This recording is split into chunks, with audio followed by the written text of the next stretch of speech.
তবে সেই ট্যাক্স হতে হবে যুক্তিসঙ্গত, বাস্তবভিত্তিক এবং মানুষের আয় উপার্জনের সহিত সংগতিপূর্ণ। কোনো ভৌতিক কর, জমিদারি কায়দায়, সামন্তবাদী কায়দায় এবং শাসক শ্রেণীর কায়দায় কোনো কর চাপিয়ে দিলে সেটা সিলেটবাসী মেনে নিবে না। সেই কর বাতিলের দাবি করছি আমরা। সেই কর নির্ধারণী কার্যক্রম সম্পূর্ণ বাতিল করতে হবে।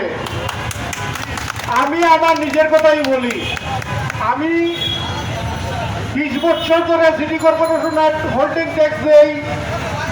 আমার হোল্ডিং ট্যাক্স প্রথমে ছিল 650 টাকা, তারপরে করা হলো 5040 টাকা। আমি গতজন পর্যন্ত 5040 টাকা কর আমার আপ টু ডেট কর দেওয়া আছে। এখন দেখা গেল 1 লাভে সেই কর নিয়ে গেলেন 2,94,000 টাকায়।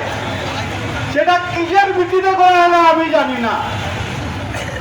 5040 টাকার কর 2,94,000 টাকা কিভাবে গেল আমি জানি না। আমার সাথে কোনো আলাপও করা হলো না, আমাকে শুনানির কোনো সুযোগ দেওয়া হলো না, সেটা নির্ধারণ করে দিলেন। এখন বললেন যে আপত্তি দিন। এই আপত্তি তো তামাশা। এই আপত্তি যেটা সেটা হবে তামাশা। সুতরাং আমাদের বক্তব্য সেই কার্যক্রম পুরোপুরি বাতিল করুন। আমি তো আমার একটা কথা বললাম, এরকম হাজার হাজার বিষয় আমাদের মেমোরিতে আছে, আমাদের কাছে এই খবর আছে। এখন আরেকটা বিষয় হলো যে পাড়া